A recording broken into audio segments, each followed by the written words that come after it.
Mike, what is that? Is everything okay? Mike.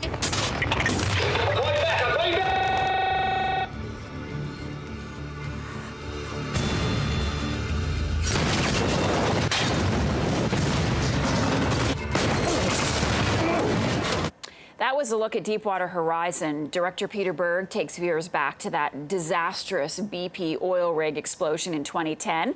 The film stars Mark Wahlberg and Kate Hudson. For his take on this and other new movies coming out this week, we have our film critic, Richard Crouse, joining us. Good morning, Richard. Nice Good to see you.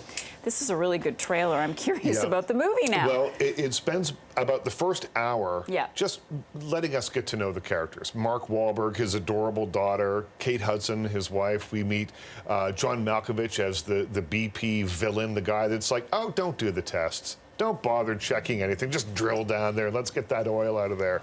And, of course, leads to the whole disaster. We meet Kurt Russell, who plays the no-nonsense crew chief. Father-daughter in the movie. So you've got all that kind of stuff going on.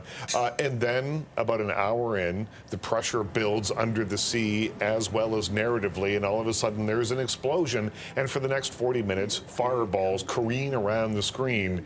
And Mark Wahlberg yells at people to get out of the way. That's essentially what happens, but it's a you are there kind of feeling.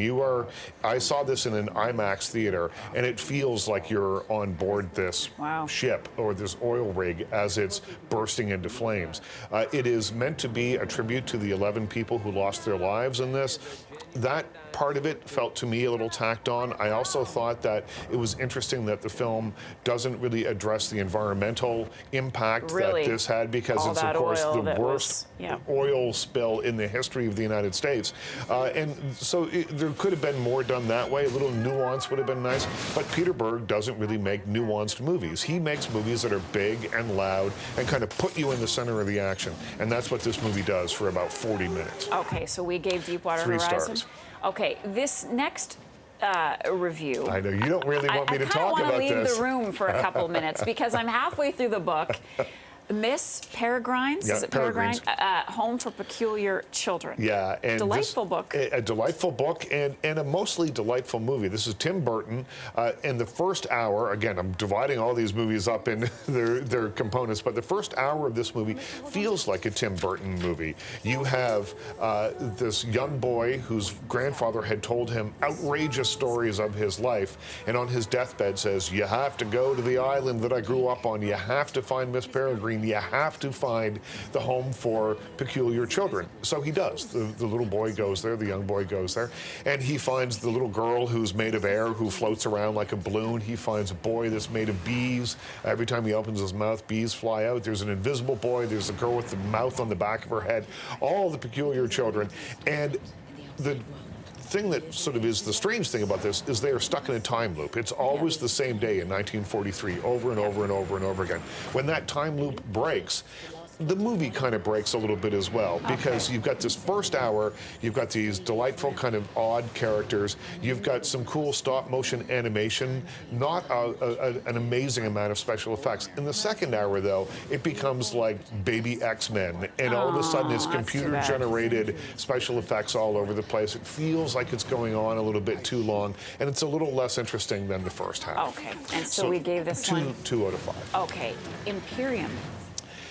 Your key to enjoying Imperium is to get past the idea of Harry Potter as a white supremacist. So Daniel Radcliffe plays an FBI agent who infiltrates the extreme movement in the white power movement, and he's looking for people that are about to put together a dirty bomb. This movie is not so much a look at the white power movement as it is a thriller. Will they find out who he is? Are they about to uncover his secret identity? What will happen to this character? Daniel Radcliffe is terrific in this movie. He's a good actor. He's making interesting choices. He's putting some distance between Harry Potter and everything else that he does. And it's a good pot boiler, but it's not much more than that. There isn't a look at why these people are white supremacists. It doesn't really delve into all that. It just sort of accepts that they exist and drops a character into the middle of all that. So it's 3 out of 5 stars for me. Okay. Richard, thank you so much. Thank you. Have a great week, and we'll Sorry see to you. ruin Miss Peregrine for you. It's okay. I still like the book. I'm going to finish the book. It's a great book. Talk to you next week. See ya.